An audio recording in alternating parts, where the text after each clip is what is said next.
In March 1947, Earl Louis Mountbatten and his wife Edwina arrive in New Delhi. The great-grandson of Queen Victoria and second cousin to George VI, Mountbatten brings a regal presence to the drama of India's independence. As the last viceroy, he bears responsibility for India's fate. 2nd of April, 1947. I have now completed my first week in office.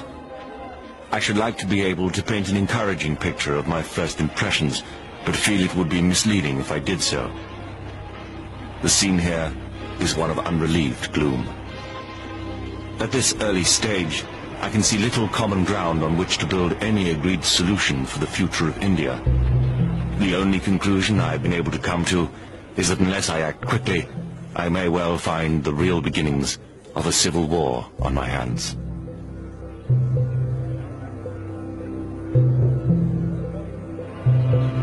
By May, attempts to create a unified India have failed. Gandhi retreats from political life. Muhammad Ali Jinnah, leader of the Muslim League, and Jawaharlal Nehru of the Indian National Congress concede to divide India. Fearing a total loss of control, Mountbatten brings forward the transfer of power to August. Two nations will be created by partition, a secular India and a new homeland for India's Muslims, Pakistan. Nehru addresses the people of India.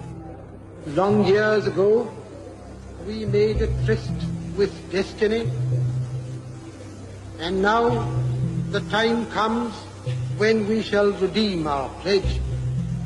At the stroke of the midnight hour, when the world sleeps, India will awake to life and freedom.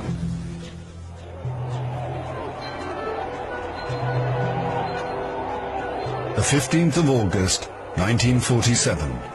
The British Empire in India has come to an end. The last viceroy, Louis Mountbatten.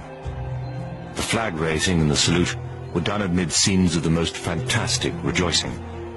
And as the flag broke, a brilliant rainbow appeared in the sky, which was taken by the crowd as a good omen.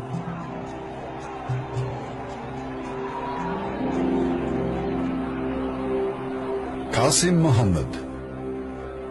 On the 15th of August came freedom. The freedom to burn, loot and murder. While Delhi and Karachi were celebrating, central Punjab was burning.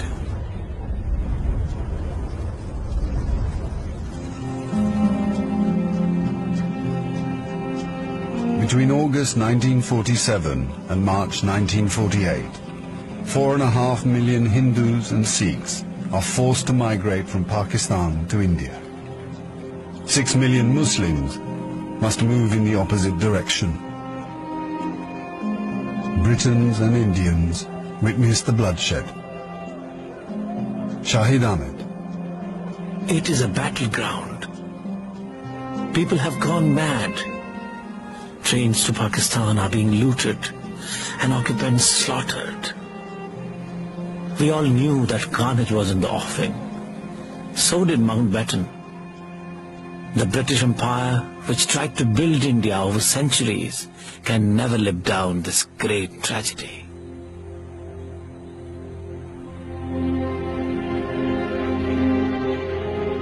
Lieutenant Colonel Hubert Boyd Hudson.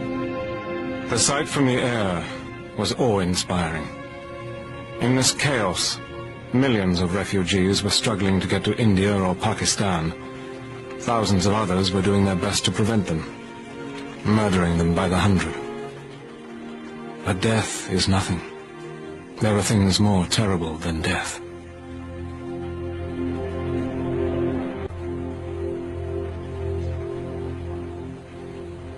$10 million people are displaced in the partition of India.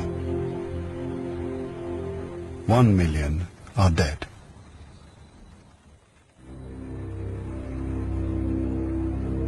By the summer of 1948, most of the British have left.